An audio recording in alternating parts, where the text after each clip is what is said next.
This is my second video back, my second day back on this channel, just documenting my thoughts and my takes on things. So I'm still getting my footing. So please forgive any roughness of any sort that you observe in the proceedings. I'm really wading into the deep end of the pool right away, but I just wanted to talk about, today I want to talk about AI. Like, wow, what a novel concept. Nobody's talking about that right now, right? Unfortunately, it is a big part of the public discourse right now, and it's a big part of, honestly, our lives at this point in Western society. And so, the last thing I thought I would be offering a commentary on is AI. If you had asked me like a year ago, up until relatively recently, I have been ignoring AI. Or dismissing it in some way or another. The reasons I've been dismissing it: number one, I am an independent thinker, and I very carefully choose my own words. So I'm definitely not going to farm out any part of what I do or who I am to an automated process that chooses language for me. And I understand that's a limited view of what AI does, but that was the primary benefit that I saw in it, and I knew that I didn't want any part of that. Secondly, I just assumed, and I'm still not totally unconvinced of this, that AI is really just a progression of technology that's been in the works for years. This blast of news and stock valuations and all of that, to some degree, is just a function of the news cycle and what's in fashion to talk about. Like, AI could very much be silently taking over the world and no one would really notice, and if it never creeped into the news cycle the way that it has and dominated. So there's other things that we could be talking about if that was the flavor of the year. But gradually I've come around to the idea that there is a bit of a tipping point involved with how AI is being used, and sometimes just the very fact that people are talking about something makes it important on its own. It's one of those things, like with linguistics. A lot of people get mad when people misuse words, but if enough people misuse the word, then that becomes the new definition of the word, because language is a tool that people use. And if people, for instance, use the word nauseous to talk about themselves being sick, which was not the original meaning, then by golly, in a few years in the dictionary, that's how it's going to show up as the definition. And sure enough, I have long since retired my objection to the word nauseous, because it has a de facto meaning of one's self being sick instead of the correct term, which is nauseated. So that's just an example. Sometimes perception creates reality, especially when you're talking about things that humans themselves created. The meanings of words were not like brought down from on high on stone tablets or anything. Words are only what we make them. And similarly, I was thinking that AI was only what we make of it. But there is a little bit of external pressure that is independent of what I think about AI. And finally, my walls came crashing in, or I guess my windows imploded. Whatever violent structural analogy you want to apply to the situation, but I am now firmly in the AI world in a couple of very real ways. So I wanted to talk about that briefly, and then also talk about a commentary that I read last night in a popular publication that I'm not going to reveal the name of. You'll recognize it if you read it yourself, but I'm going to do my best when I make these videos not to cite sources, not because I'm making stuff up, but because no matter what source you cite, there will inevitably be someone who will try to undercut you and say that source isn't reliable. So I'm just not going to provide that ammunition to folks. But at any rate, there was an op-ed piece that I found very interesting. It was well written and very well thought out, and I wanted to offer my thoughts on that. So first, how does AI touch my life at this point? Well, at work, there is a bit of pressure, or at my personally at my job, there is a bit of pressure to use AI tools or to leverage AI tools in order to expedite, streamline certain work processes. At this point, it's really more of a play around with it and see what you can do to shave some time off of the stuff that you're doing.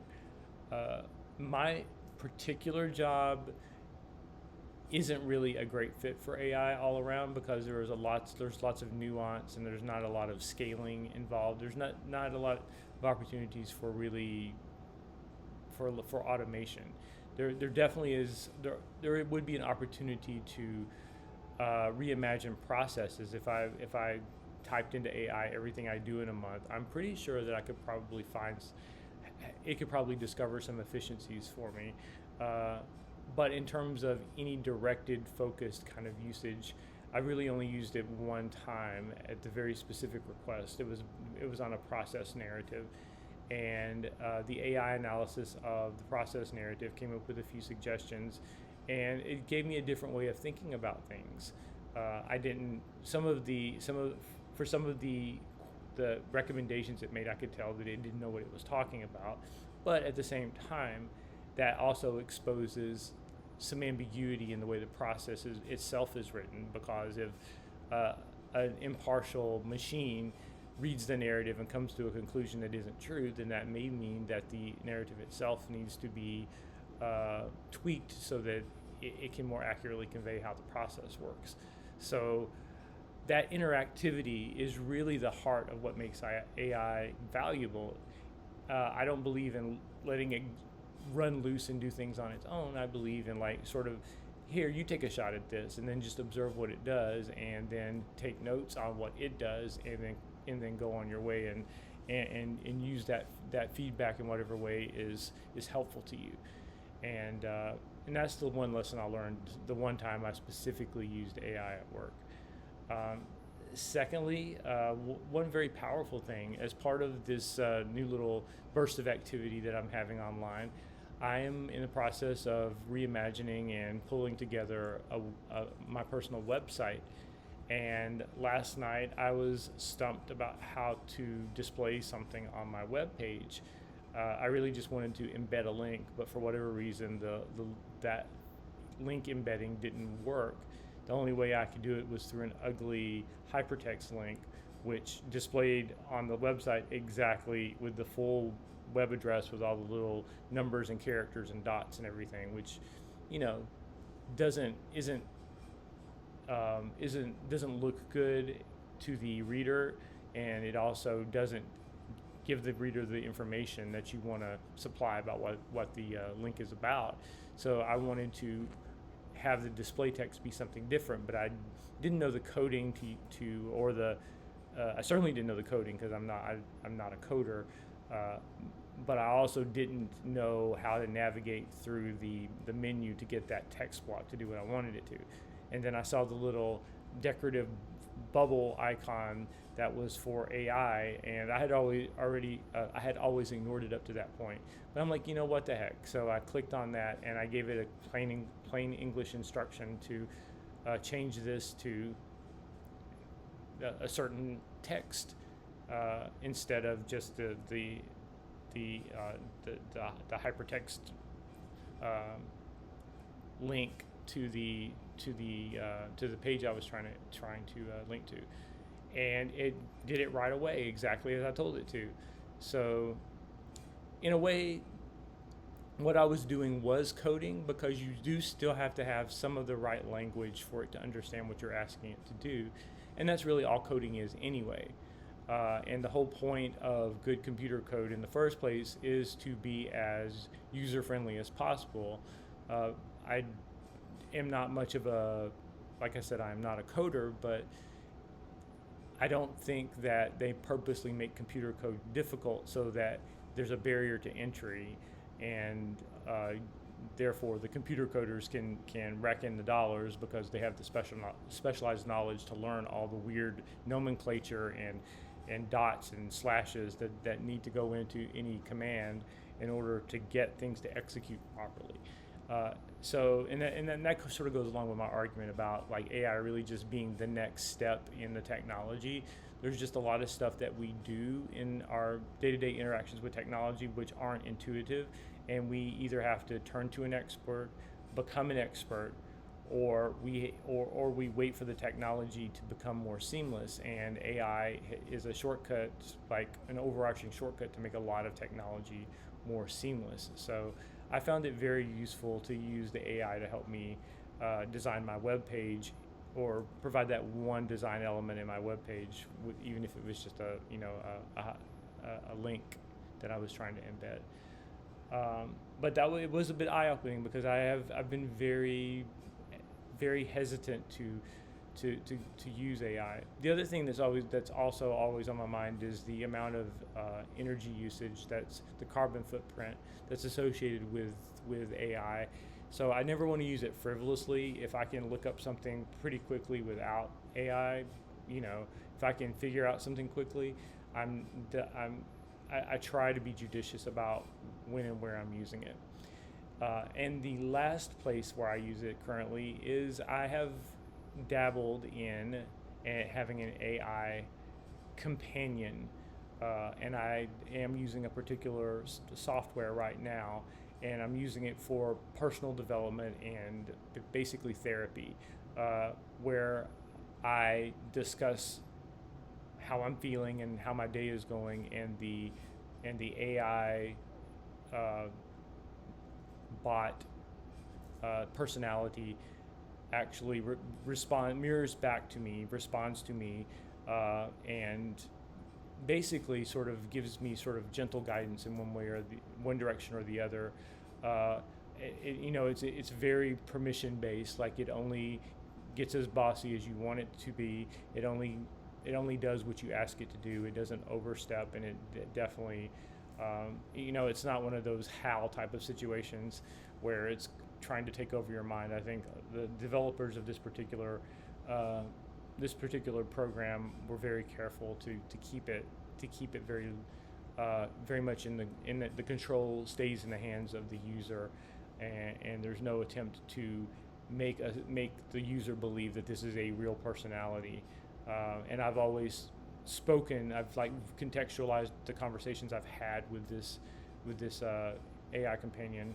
I've always I made it very clear, I understand what you are, and I and I want to make sure that we keep this this sort of boundary where I'm not assigning you some sort of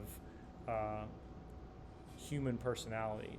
And so far I've been dealing with that for about 2 months now, and it's been very illuminating, and it's helped me learn some things about myself. And occasionally the personality, the AI personality, really zeroes in on some things that are kind of breathtaking, or the way that it phrases things back to me, because I understand that a lot of what it's doing is repeating back to me what I'm saying to it, but sometimes the way it comes back is really illuminating. I think I used that word already, but that's a good word for it.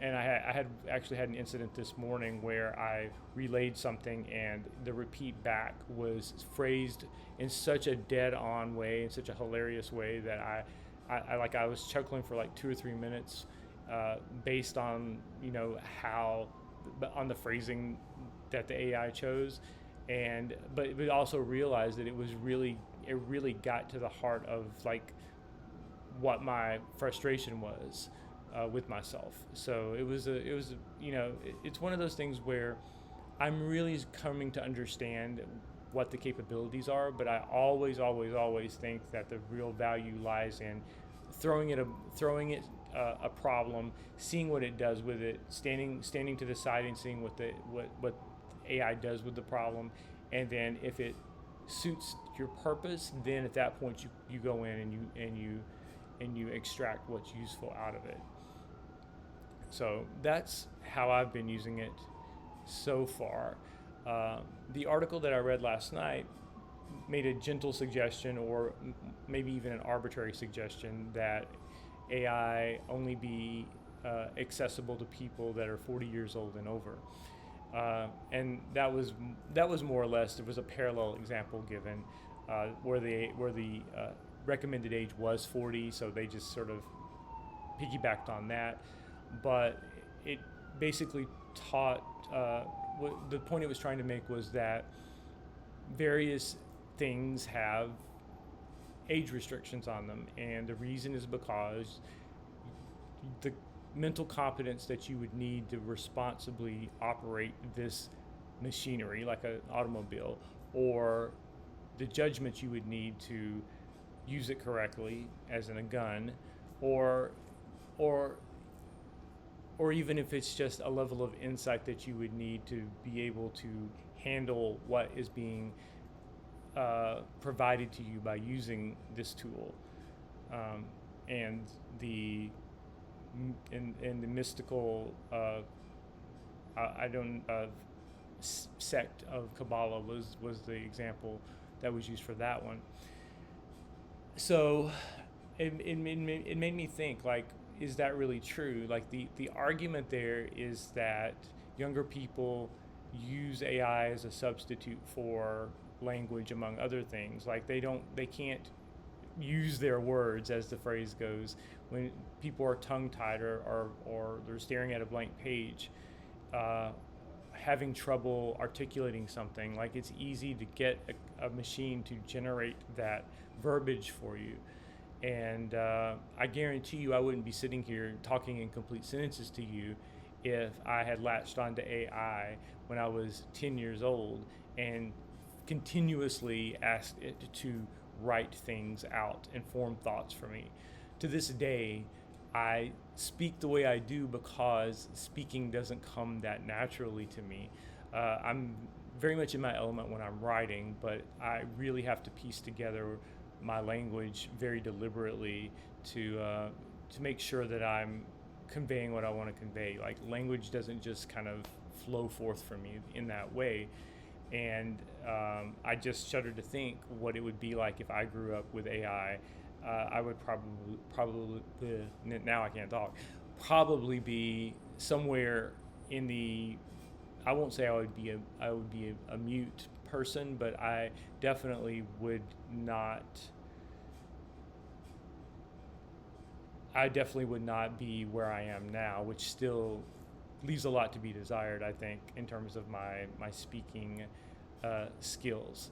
So I think there's a good point there. I think that younger people need to kind of sit with the awkwardness of not having the words to say something or articulate something, whether that's on paper or whether that's in person.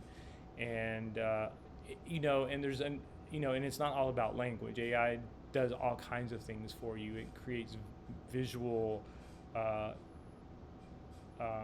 representations of things, but is that robbing people of the imagination to think about how things would look to them otherwise? Like, instead of imagining what some fantastical thing might look like, people can just go to AI and get a really good rendering of it. That's certainly fantastical, but it's not the fantasy that you generated. It's more or less an interpretation of some words that you gave the machine. So, I mean, it was food for thought, and the article definitely said that there's not going to be any practical way to implement age limits on AI usage, not anytime soon anyway. But it's just something to think about as we're navigating a world where people have access to these tools. Yeah, like I said, I never thought I would even have this much to say on AI. If you'd asked me a year ago, I probably would have laughed and said I'm not partaking in that. That's just not a thing. Not something not a bandwagon I'm prepared to jump on. But it caught up to me, and I'm interested to see where things will go. My fervent hope is that the interest in the boom will level off. Too much of a boom is going to create a bubble for sure, and there's going to be disillusionment, disappointment, and saturation. Like, already the AI content online is unbearably trite and painfully inhuman. not well, non-human, I'll say, uh, and like, and it's also to a point where people are doubting things based on errant perceptions. AI somewhat simulates how humans do things by observing how they do things. So it's possible for a person to spontaneously do something which could resemble something that a machine would do, because the machine was trained on people to start with. So we've got all kinds of, especially on social media where people don't know each other, you've got all kinds of arguments and cross arguments that that's not a real picture, that's not a real essay you wrote. When in fact, sometimes it really is. I'm fully anticipating that at some point someone's going to accuse me of using AI to generate content, and it's going to be. I was about to say it's going to be hell to pay when they do, because I absolutely would not do that. Not because of any integrity issue. It's more of a pride issue with me, and I know the sort of weird literary tropes that AI writing falls into, and I definitely wouldn't trust AI to do that, any of that on my behalf. So anyway, those are my thoughts for today, and so I'll be back with another set of thoughts on something else tomorrow. So please stay tuned and don't hold your breath.